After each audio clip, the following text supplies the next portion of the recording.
Ya viene la Feria del Libro de Antropología e Historia. Tenemos todos los detalles, se va a poner buenísima. Y además vamos a conocer Yucatán de la mano de Armando Salas, Portugal. Hola, Laura.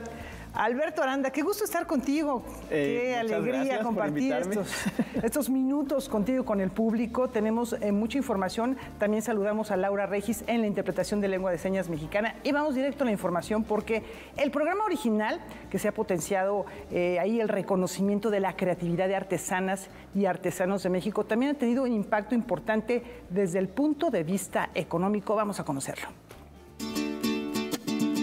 La Secretaría de Cultura y la Secretaría de Economía presentaron el informe de la encuesta de resultados económicos del programa original, un documento que da a conocer el impacto socioeconómico que tiene este proyecto en las condiciones de vida de los artesanos participantes y de sus comunidades, y que muestra el papel y la importancia del sector artesanal en el Producto Interno Bruto del país. La economía creció. Economía nacional en 3.8%. La economía del sector cultural lo hizo en el 12.6%.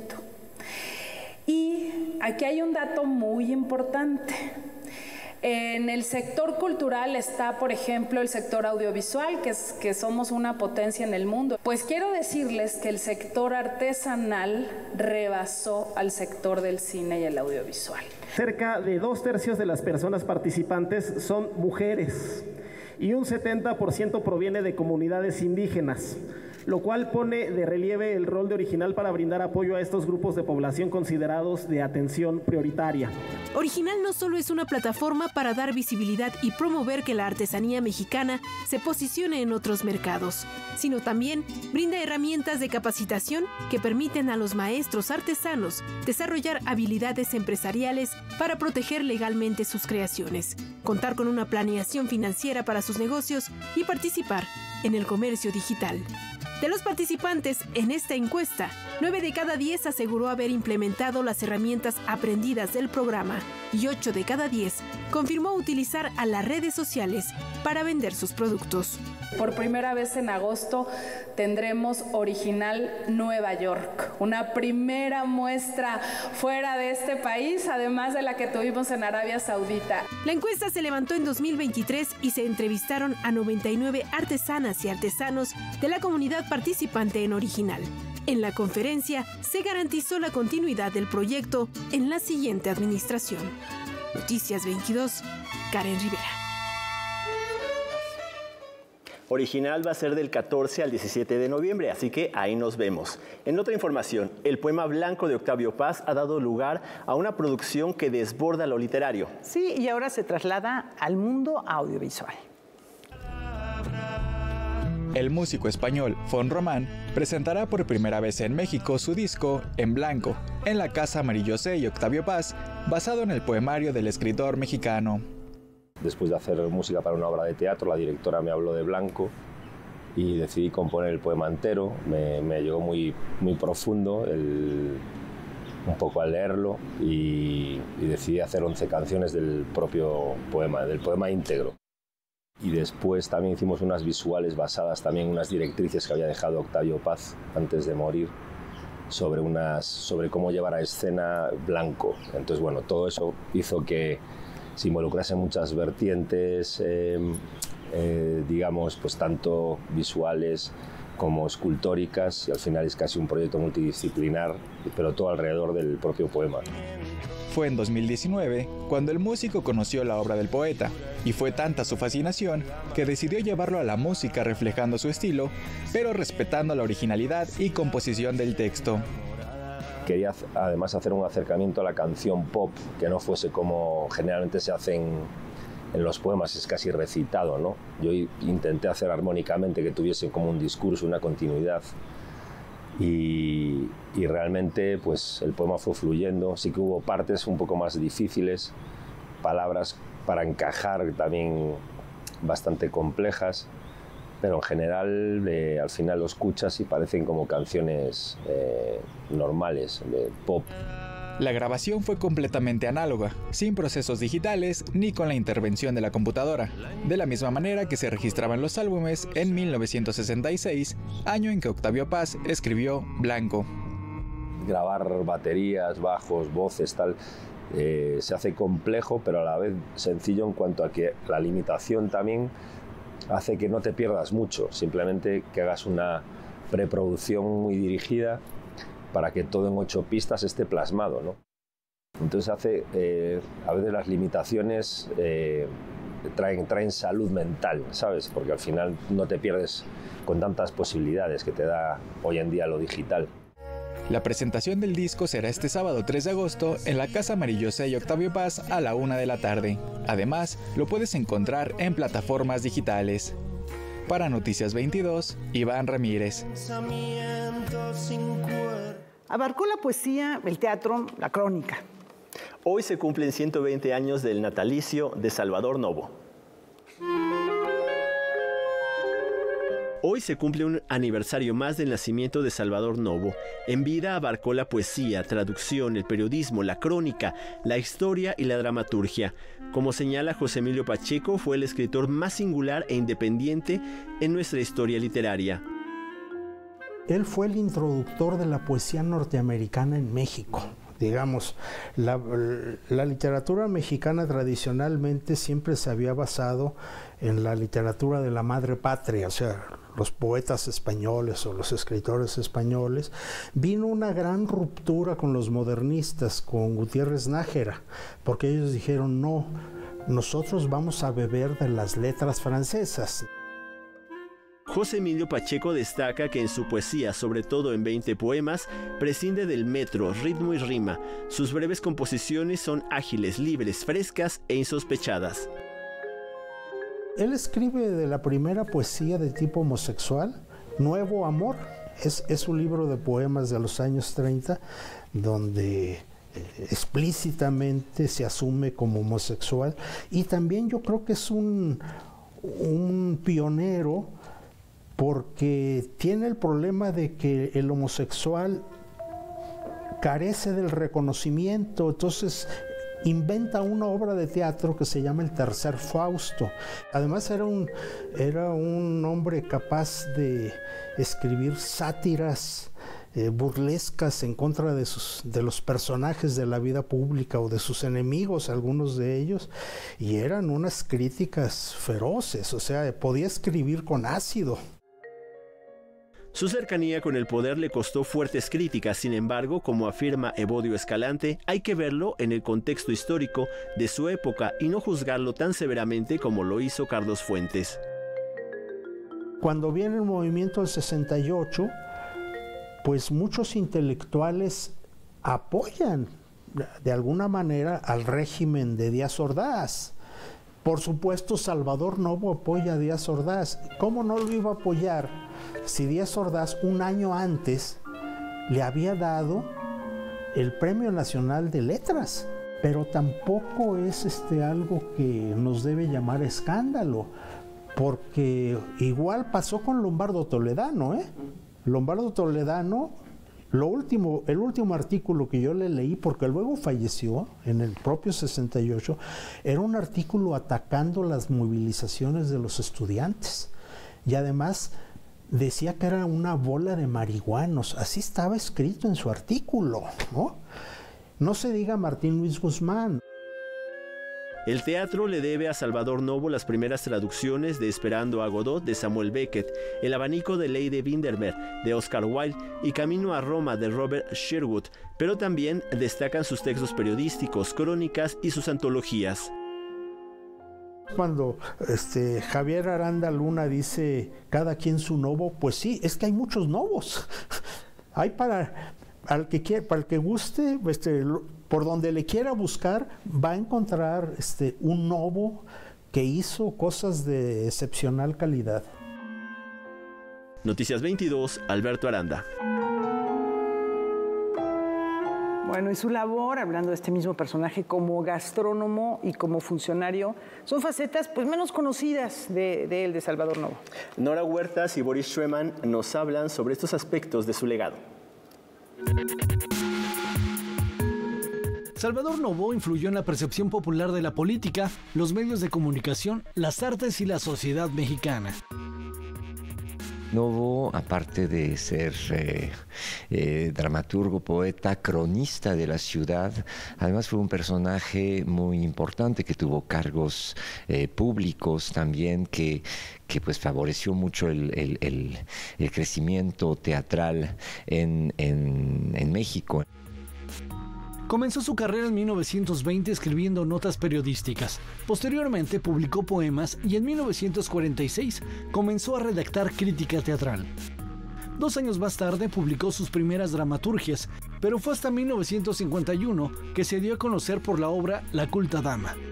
Ese gusto por los escenarios lo llevó a comprar un predio en la calle Madrid 13 y construir en él el Teatro La Capilla. Parte de su legado es efectivamente haber legado a la sociedad mexicana este maravilloso espacio, recinto del Teatro La Capilla que construyó en 1953. En este espacio también construyó el Refectorio de Novo, un restaurante que marcó época con la intención de crear un centro cultural. Novo creó este espacio que dedicó al teatro contemporáneo, de aquella época, de los 50s, de los 60s, y por ejemplo aquí se estrenó por primera vez Esperando a Godot, de Beckett. Tras la muerte del escritor mexicano, este espacio fue heredado a su sobrino, el cronista Salvador López, quien le confió la dirección de este recinto tiempo después a la actriz y productora Jesúsa Rodríguez. Lo retomó a finales de los 80s, los 90s, lo renovó completamente, hizo una gran labor aquí de rescatar este espacio que estaba medio abandonado en los 80s. En este lugar, Jesúsa Rodríguez, a finales de los 80, decide hacer el teatro bar El Hábito, que se convierte en uno de los primeros cabarets íconos de la Ciudad de México. Con el nuevo milenio, llegó el director y actor Boris Schumann para iniciar una nueva etapa en la dirección de este espacio. Es un teatro justamente incluyente que busca favorecer las voces emergentes. Aquí no solo se montan obras de teatro, también se imparten talleres, se publica dramaturgia y se apoyan a las compañías con 2 espacios teatrales, ya que en 2015 se abrió la sala Salvador Novo. Mientras que el bar El Hábito, que se encontraba en el mismo predio, se convirtió en el bar El Vicio. Después nos la cede Jesúsa Rodríguez y Liliana Felipe a Las Reinas Chulas, a la compañía de cabaret Las Reinas Chulas, y desde hace 20 años dirigimos este barco donde se han presentado la mayoría de los artistas que se dedican a la crítica y al cabaret. A 120 años del natalicio de Salvador Novo, lo recordamos con este espacio que ha impulsado el desarrollo cultural de nuestro país. Me parece que es una manera también de hacer homenaje a don Salvador Novo, quien dejó este espacio sin imaginar que tanto tiempo después iba a seguir siendo un espacio crítico y cultural. Noticias 22, Óscar Cortés. Y por cierto, en este contexto, mañana miércoles se va a llevar a cabo la lectura de la obra Novo, un closet de cristal cortado, de Alejandro Román, dirigida por Guillermo Navarro, con Gerardo González y bajo la producción de Janet Landín. Al final de esta lectura va a haber una charla sobre Novo con el especialista Ernesto Reséndiz, así que bueno, se va a poner muy, muy bien. Esto va a ser en el Teatro La Capilla, la entrada es completamente libre. Y bueno, con películas como Memento e Insomnia lo catapultaron. Y se consagró con el filme Oppenheimer en el Olimpo de la cinematografía.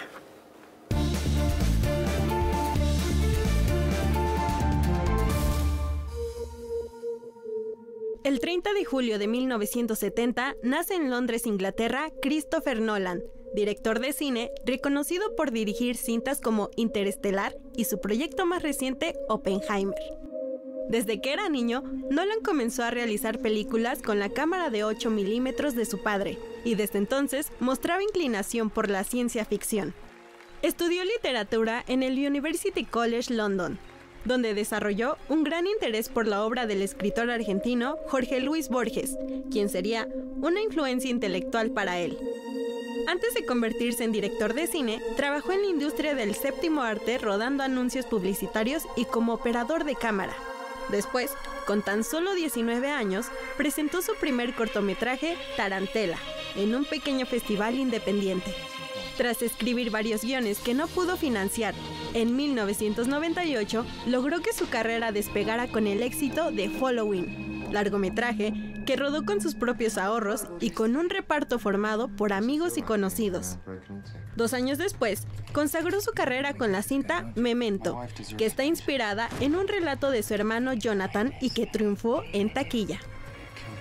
Nolan también se convirtió en un ícono del cine de superhéroes gracias a su exitosa trilogía de Batman.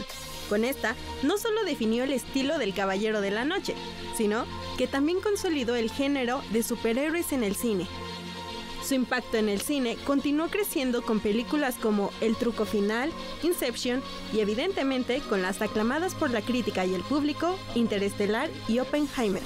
Esta última se convirtió en la gran triunfadora en la edición de los Oscar 2024. El cineasta británico ya ha empezado a trabajar en la escritura de un nuevo guión y se especula que podría tratarse de un remake de la serie de los años 60 muy conocida en su país, El prisionero, de la cual se ha declarado fan. Para Noticias 22, Elizabeth Cruz.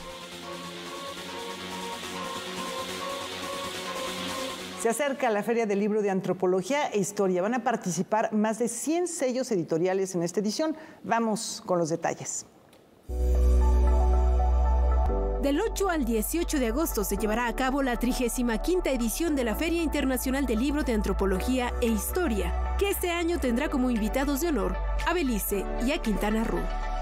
Este 2024, el máximo foro para la difusión del pensamiento histórico del país será el escenario para reflexionar temas como el cambio climático, las dinámicas poblacionales, turísticas y urbanísticas y el desarrollo y la puesta en marcha del Tren Maya.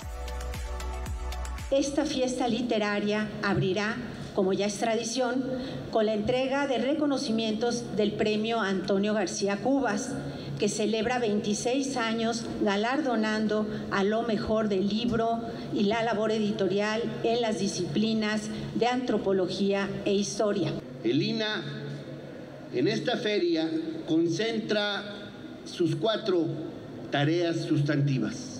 Por eso nos parece fundamental, porque esta feria expresa estas 4 tareas que la ley nos encomienda: el desarrollo de la investigación histórica y antropológica de las culturas mexicanas en el contexto mundial. Durante 12 días, los visitantes a la fila podrán disfrutar de 86 expositores con más de 100 sellos editoriales. Alrededor del icónico paraguas del Museo Nacional de Antropología se congregarán los participantes y tendrán lugar las presentaciones de 152 novedades, incluidas las del Instituto Nacional de Antropología e Historia. Y el programa será complementado con una serie de foros académicos titulados Patrimonio Cultural y Sostenibilidad y un ciclo de cine. Además, se realizarán una serie de homenajes, entre los que se encuentran el dedicado al escritor Juan Domingo Argüelles. El 20º Foro Internacional de Música Tradicional, con el tema Cambio Climático y su impacto en las músicas, cantos y danzas tradicionales, que además viene acompañado con un festival de son, porque no queremos que falte el baile en la fila. La programación completa de la 35 fila puede consultarse en feriadelibroina.gov.mx. Noticias 22, Karen Rivera. En particular, yo les recomiendo que vayan a ver la presentación de Alquimia que edita la Fototeca Nacional. En otra información, a partir del trabajo con reclusos en las Islas Marías durante los años 90 del siglo pasado, surgió esta coreografía que hoy regresa a escena. La VSS Compañía de Danza, reconocida agrupación mexicana fundada y dirigida por Vicente Silva Sanginés, celebra 35 años de trayectoria con el reestreno del montaje coreográfico Caleras, que hacía mucho tiempo no presentaba a pesar de tratarse de una de las piezas más emblemáticas de su repertorio. Hice como un repaso, un recuento de la obra coreográfica que yo tengo y consideré que Caleras era una de las coreografías más emblemáticas que tiene la compañía porque se convirtió en un parteaguas no solamente de la misma, sino en un parteaguas de la danza. Y ahora pues para nosotros conmemorar 30 años de la pieza y 35 años de la compañía, pues se me hizo que era muy bueno rescatarla. Entre 1992 y 1993, Vicente Silva llevó a cabo una inmersión de 9 meses en la Colonia Penal Federal de Islas Marías, donde estuvo impartiendo clases de danza a los reclusos. Algunos de ellos mostraron tal compromiso, dedicación y aptitudes que decidieron conformar un grupo de danza contemporánea. Siempre sintieron amor, cariño, comprensión y pues llegar a bailar y usar su cuerpo de otra forma también para ellos fue muy revelador. Ha sido la primera vez que... Las duras experiencias y anécdotas que los colonos compartieron con el coreógrafo, así como los ejercicios de improvisación que solían realizar en distintos puntos de la isla, dieron pie a la creación de Caleras, cuya primera versión fue presentada en 1993 al interior del complejo penitenciario. Me di a la tarea de que Caleras no tuviera ningún jeté, ninguna piruet, ningún pasé, ningún me pasé o me derrapé. No tiene ningún elemento de este tipo. Ellos me contaban cómo sufrían castigos y de esas improvisaciones se gestó todo el movimiento que ves. La pieza expresa con notable sensibilidad la represión, el miedo y el olvido que vivieron aquellos hombres privados de su libertad, pero ejemplifica también el poder transformador y sanador del arte. Noticias 22, César H. Meléndez. Y seguimos en la escena porque una pieza teatral escrita hace casi 60 años es el punto de partida para exponer un asunto de enorme actualidad. Vamos a asomarnos a este panorama bajo el puente. Antonio Castro cuenta que cuando Arthur Miller viajaba desde su casa en Connecticut hacia Nueva York, pasando por el puente de Brooklyn, seguramente desde lo alto, se preguntaba lo que ocurría en los barrios marginales que veía desde esa estructura. Barrios ocupados por inmigrantes italoamericanos, legales o ilegales, que le darían al dramaturgo norteamericano el argumento para escribir Panorama desde el puente. Fue también un viaje a Nueva York el que le permitió a Antonio Castro ver las condiciones de inmigración de la comunidad mexicana y encontrar similitudes, y lo que lo motiva a llevar a escena esta pieza, escrita hace casi 70 años. Que se quedaban solos en casa. Todos los temas que se tratan ahí, los problemas que tienen los inmigrantes cuando llegan, estas crisis identitarias, los fenómenos de aculturación, las fantasías de movilidad social, toda esta cosa inflamada, además yo creo que con más fuerza por la sociedad de consumo de hoy, la masculinidad tóxica, la violencia intrafamiliar, en fin, todo lo que constituía la obra me pareció que era de una vigencia asombrosa y que de alguna manera los sicilianos de los 50 o de los 40 pues son los latinos de hoy. Imagínate, por decir algo, que lo atropella un coche. ¿Dónde están sus papeles? ¿Quién es? Antonio Castro dice no creer en un teatro pedagógico, pero sí en uno que transforma al espectador, una escena que hace las veces de espejo. Por ahí buscando problemas. Si vino a trabajar, que trabaje. Es la primera obra de Miller que monto, pero me interesa mucho el retrato de la realidad en el escenario. Me parece que el teatro es ese gran espejo donde nos observamos para saber quiénes somos. Me gustan mucho los clásicos porque justamente me parece que sirven para eso, para ver estas obras escritas en otras épocas, cómo resuenan hoy frente a nosotros y sentarnos a observar quiénes somos en el espejo del teatro en un tiempo que comparten los espectadores y los actores, pues me parece lo más hermoso del mundo. Una mujer no tiene por qué andar vestida de negro. Roberto Sosa, Rodrigo Murray, Montserrat Marañón encabezan el elenco de esta historia, en la que Antonio Castro encuentra una vigencia particular ante el escenario político en los Estados Unidos en relación a la inmigración y aún más allá. ¿Podrías cantar en la plaza? Ay, hay muchos cantantes. Y la Ciudad de México, pues ahora se ha vuelto un lugar donde vemos la inmigración desde el otro lado, ¿no? Y de repente tenemos a todas estas comunidades que están pasando por momentos muy difíciles, que vienen de Haití, que vienen de Honduras, de distintas partes de Centroamérica, y de repente nos descubrimos perpetrando los horrores que tanto hemos criticado, ¿no? Entonces dile, la película terminó. Panorama desde el Puente se presenta en el Teatro Helénico los miércoles, jueves y viernes a las 8, sábados a las 7 y domingos a las 6 hasta el 18 de agosto. Canta, cocina. Noticias 22, Víctor Gaspar. Estupendo. Cocina, canta. El Palacio de Iturbide recibe medio centenar de fotografías que relatan la primera visita que realizó el fotógrafo Armando Salas Portugal a Yucatán. México puede dar cuenta de sus múltiples procesos históricos gracias a fotógrafos como Agustín Casasola, Nacho López o Manuel Álvarez Bravo. La lente de estos artistas inmortalizó una buena parte de la vida social, política y cultural del siglo XX. Quien se dedicaría a retratar la belleza natural fuera de las urbes sería Armando Salas Portugal, que inicia su carrera haciendo paisaje, porque él es un alpinista de profesión, un excursionista profesional, se está formando como químico y va a combinar su quehacer fotográfico con esta formación. Es en 1946 cuando el maestro Salas Portugal visita por primera vez el estado de Yucatán. Dejó tras de sí un amplio registro fotográfico que da cuenta de la arquitectura y de diferentes elementos culturales y sociales de la región. En sus negativos se descubren pueblos mayas, los sitios arqueológicos de Uxmal y Chichén Itzá, conventos y paisajes.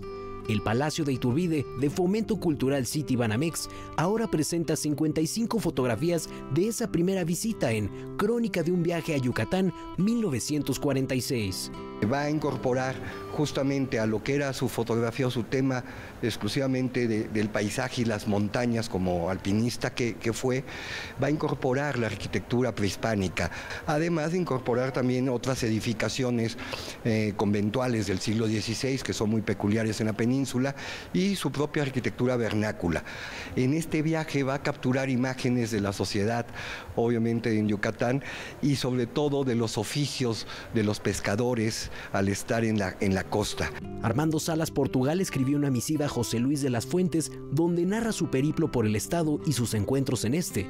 La muestra adjunta 5 documentos donde se incluye esta carta que es más bien una crónica que compasa el recorrido de las imágenes del fotógrafo. Nos cuenta las vicisitudes para lograr las tomas, los encuadres, el manejo del equipo, la camaradería que empieza a haber entre sus acompañantes y los mismos pobladores del Yucatán.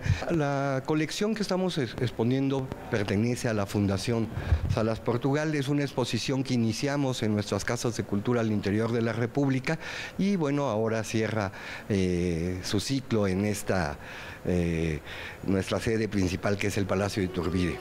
Armando Salas Portugal, Crónica de un viaje a Yucatán, 1946, se puede ver en el primer piso del Palacio de Iturbide hasta el 29 de septiembre. Con imágenes de Saúl Nieto y Juan Manuel Arcos, reportó para Noticias 22, Rodrigo Peredo. Libro, ciencia, más teatro en unos instantes después de una muy breve pausa. Regresamos.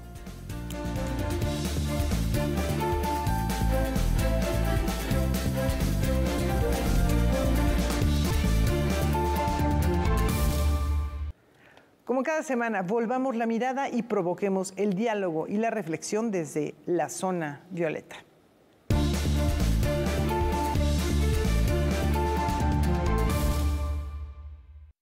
El Pleno del Congreso de la Ciudad de México aprobó en una sesión extraordinaria la llamada Ley Paola Buenrostro. Esta está encargada de tipificar y castigar el delito de transfeminicidio con penas que van de los 35 a los 70 años de prisión. El transfeminicidio se refiere al asesinato de mujeres transgénero o personas transfemeninas debido a su identidad o su expresión de género, por lo que desde la perspectiva de género, el transfeminicidio se entiende como una manifestación extrema de violencia de género. La Ciudad de México es la segunda entidad en legislar en la materia. Apenas en marzo de este año fue Nayarit el primer estado en tipificar la figura de transfeminicidio. La ley toma su nombre en honor a Paola Buenrostro, una mujer trans, trabajadora sexual, que fue asesinada en septiembre de 2016. Esa noche, Paola subió al auto de Arturo Felipe Delgadillo Olvera cuando él solicitó el servicio.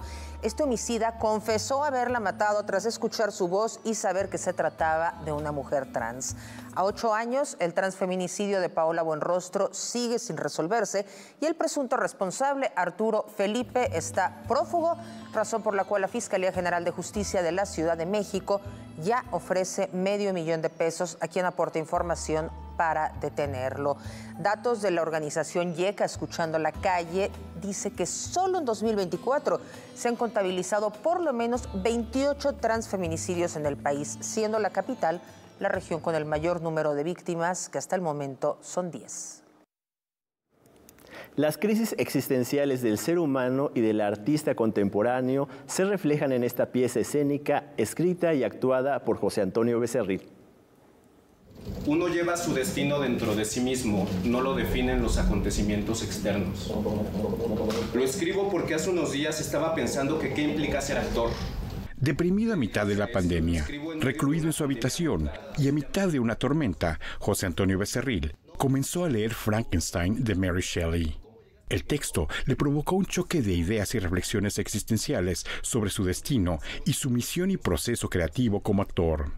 Fue así que decidió escribir Un tornillo atraviesa mi cabeza, pieza que ahora lleva a escena. Entonces, todos los espejos que estaba viviendo, que empieza a hablar sobre el monstruo, sobre Víctor Frankenstein, los empecé a espejear con mi vida que estaba pasando en ese momento y sobre mi necesidad de hacer una obra.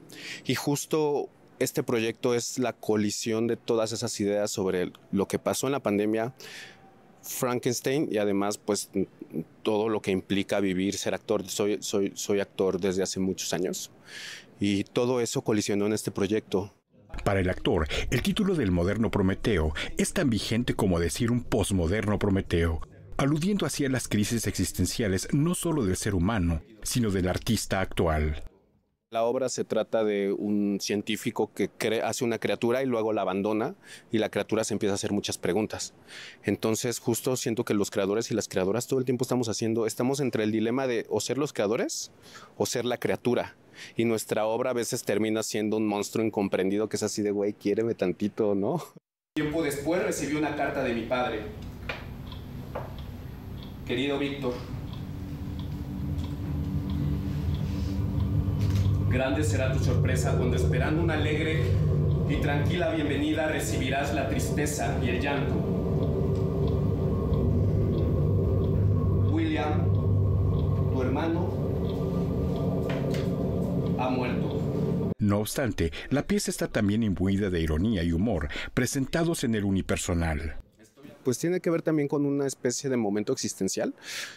No es que la obra sea absolutamente dramática en ese sentido, sino que la obra en realidad es pues muy irónica y con un humor muy ácido respecto al suceso, pero tiene que ver con qué estamos haciendo de nuestras vidas. Incluso si no nos dedicáramos al arte, ha habido personas que han visto este proyecto que no se dedican al teatro, ¿no?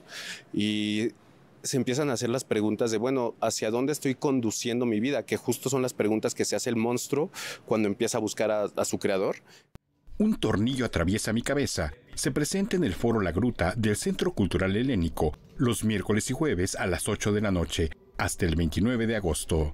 Noticias 22, Víctor Gaspar. Espero no dejar de escribir aquí. Bajo el cobijo de Frida Kahlo, un grupo de talentosos jóvenes se inició en la pintura. Uno de aquellos alumnos presenta su obra en una exposición. Vamos a verla.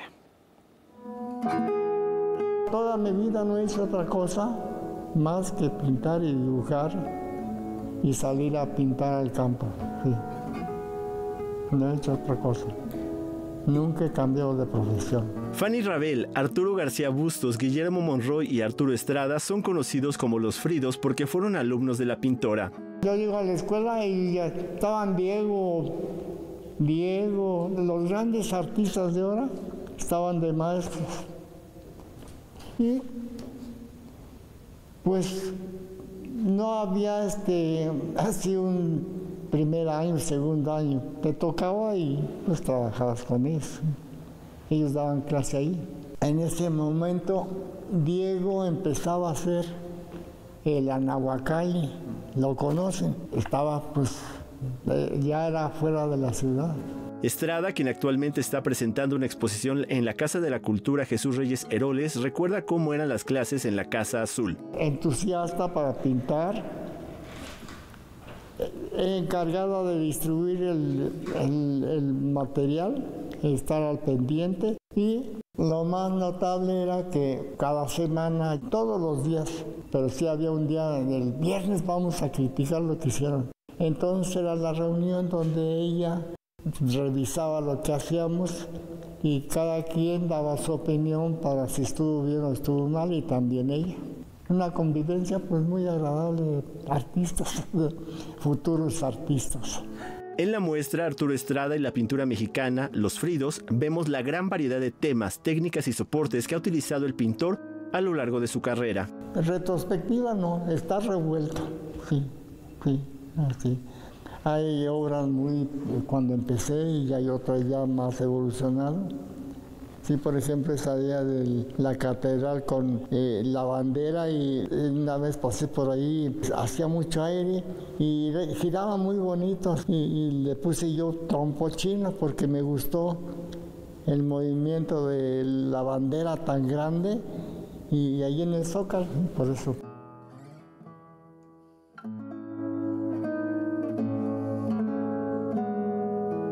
No he querido, todavía no acabo de pintar y dibujar lo que yo quisiera. No se me ha quitado todavía el impulso. Noticias 22, Alberto Aranda. Creadores de todo el país rinden homenaje a Rufino Tamayo con obras inspiradas en su característico lenguaje pictórico.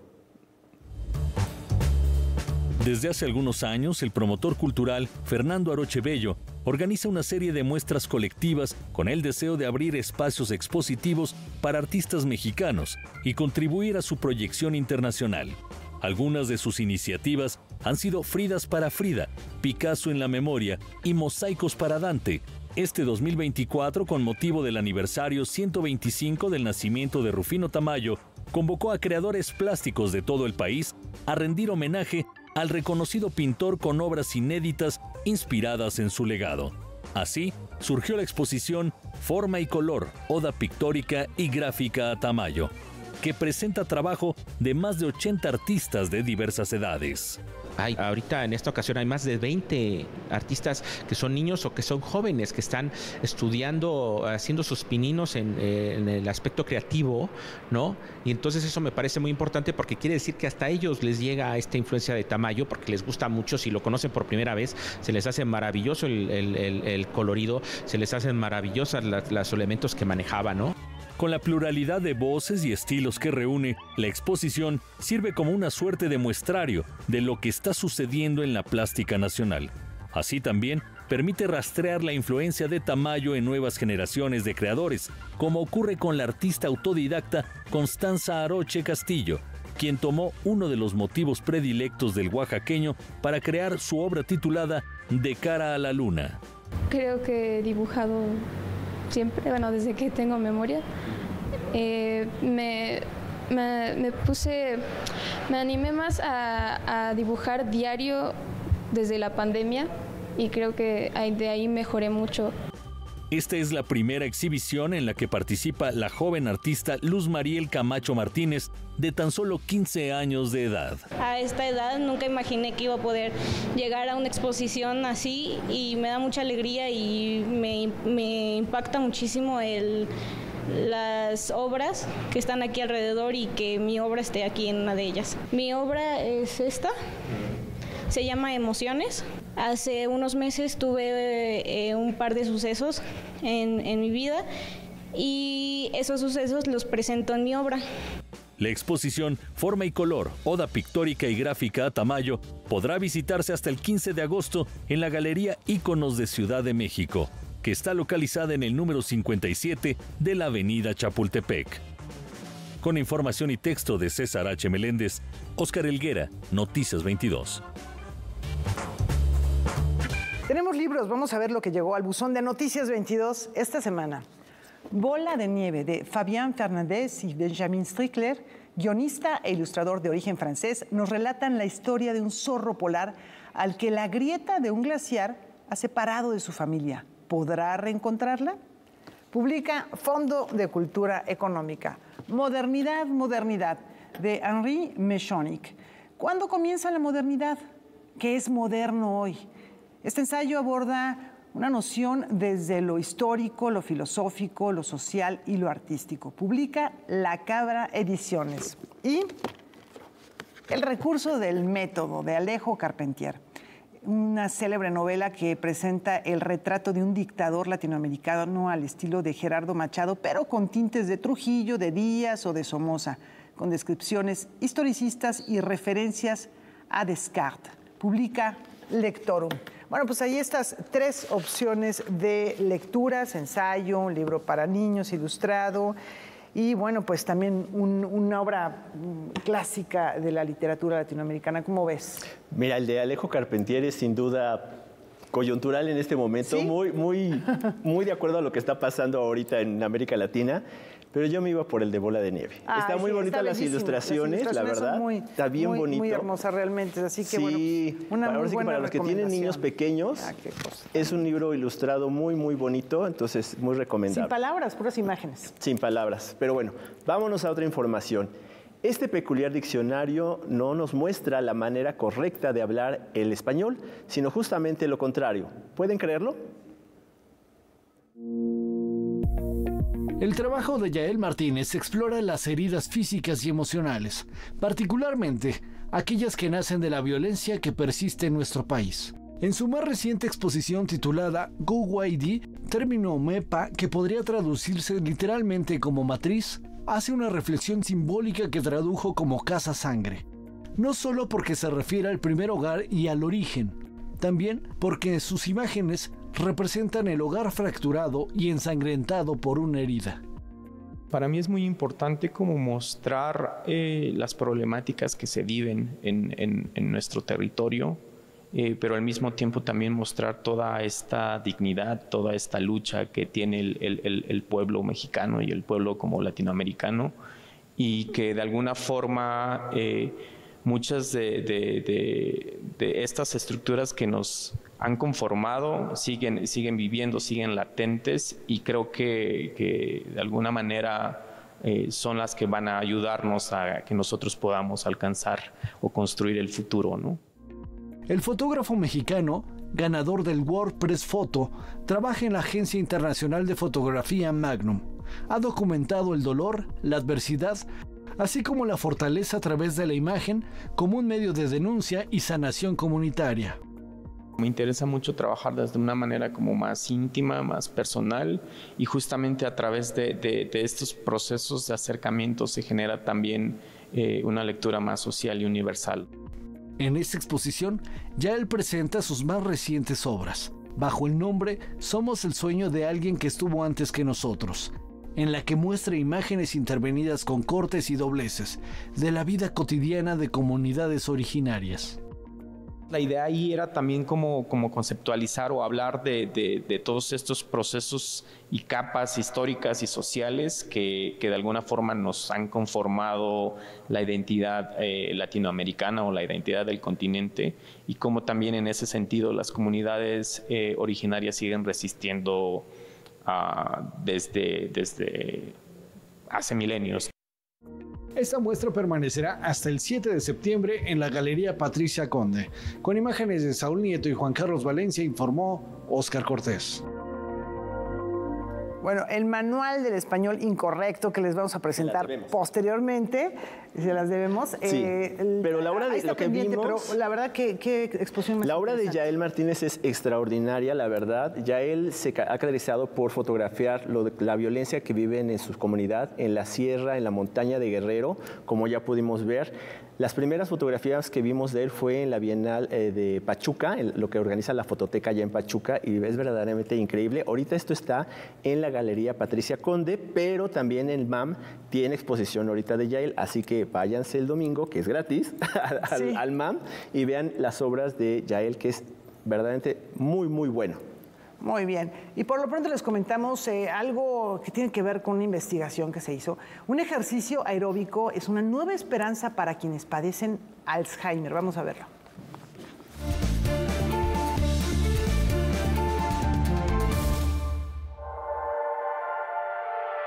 Un estudio estadounidense siguió durante un año el progreso de 2 grupos de 296 adultos con deterioro cognitivo leve, el cual suele ser precedente del Alzheimer, uno a un tratamiento habitual y otro experimental. El que se sometió al tratamiento común, su función cognitiva siguió deteriorándose, en tanto que el segundo grupo detuvo su deterioro. Quienes se vieron beneficiados fueron quienes se sometieron a ejercicio aeróbico durante 45 minutos por sesión 4 veces a la semana. Aunque existen estudios que muestran que las personas físicamente activas tienen un 45% menos probabilidades de desarrollar esta enfermedad, los científicos no estaban seguros que el ejercicio pudiera detenerla una vez diagnosticada. Se estima que para el año 2050, cerca de 100 millones de personas podrían padecer la enfermedad de Alzheimer, aunado a que los mayores de 65 años sumarán casi 1.500 millones. En ese sentido, los ejercicios que se realizaron son los que elevaron la frecuencia cardíaca para mejorar la cognición. Lo que hace el ejercicio aeróbico es aumentar el flujo sanguíneo al cerebro y estimula las proteínas de la hemoglobina en los glóbulos rojos para que liberen óxido nítrico. Este compuesto provoca que los vasos sanguíneos pequeños se dilaten, aceptando más sangre y oxígeno, además de reducir los marcadores de inflamación en el sistema nervioso central. También contribuye al crecimiento del hipocampo, el cual se reduce con el Alzheimer. A su vez, se mejora el tiempo de reacción, la función motora, la memoria espacial y la velocidad de procesamiento cognitivo. Asimismo, el ejercicio aumenta la producción de BDNF, un compuesto del grupo de las neurotrofinas que regulan funciones que ayudan al cerebro a crecer y en una persona que padece Alzheimer, por lo regular está agotado. Noticias 22. Y ahora sí, ¿qué les parece si vamos a ver esta nota sobre este particular diccionario? ¿Cómo dirías? ¿Fuiste o fuiste? ¿Hiciste o hiciste? Adrián Chávez, o mejor conocido en redes sociales como No Chávez Nada, nos trae su libro Manual del Español Incorrecto, publicado bajo el sello editorial de Penguin Random House. Escribir un libro a este respecto fue como tener chance de sistematizar todo lo que, pues, en las redes digo una y otra vez de forma un tanto desordenada, caótica por la naturaleza misma de la red, ¿no? Que son videos muy cortos, y este libro lo que hace es justamente como desmenuzar esos principios y tratar de demostrar por qué no hay una lengua correcta y una lengua incorrecta, que es lo que transpira, digamos, en todos los videos. Imagínate que en un comentario de Facebook escribes saludos cordiales, o en algún correo de tu trabajo te despides con un bye. Para esto, el escritor en su obra nos explica que el lenguaje se va transformando con el paso del tiempo y se usa de diversas formas. No hay forma de evitar que una lengua cambie, y este libro, pues de alguna manera, es la reivindicación de esos cambios, no solo a través del tiempo, sino también en el espacio, ¿no? En simultáneo, porque pues la lengua es una cosa que ocurre en muchos lugares, en muchas clases sociales, en muchos individuos al mismo tiempo, y va a ser necesariamente diferente en todas sus versiones. El texto está dividido en diferentes capítulos titulados de forma irónica, tales como El español son los papás, El español, entre otros. Es un libro que de alguna manera se insubordina a lo que suele publicarse de lengua, pero eso es porque la vara de lo que entendemos por lengua está muy baja. Es muy pegada a la normativa, es muy regañona, es muy como rigurosa, y este libro pues también busca ser una celebración de la diversidad, un relájate, como todo va a estar bien, y se puede disfrutar la propia lengua sin sentir miedo de que la estamos destruyendo. El libro ya lo puedes adquirir en las plataformas digitales o en librerías. Para Noticias 22, Ileana Luna. Y ya nos vamos, tenemos música de los Strokes, esta banda neoyorquina. El 30 de julio de 2001 lanzó su álbum debut Is This It, una primera propuesta que cautivó a todo el público por su sonido muy simple, muy sencillo, muy directo, que conectó de inmediato con la juventud urbana de aquella ciudad de los Estados Unidos y de las grandes ciudades del mundo. Y esto se sumó la imagen muy particular de los integrantes, en especial de Julian Casablancas, con estos tenis. Que no voy a decir la marca porque no sé. Nos cobran, bueno, ojalá nos pagaran. Pero ojalá, vámonos al ritmo del rock. Muchas gracias, Laura, por recibirme. Mañana viene Pepe Toño. Bueno, sí, mañana estamos con José Antonio Hernández y nos vemos el jueves. Muchas gracias, buenas noches.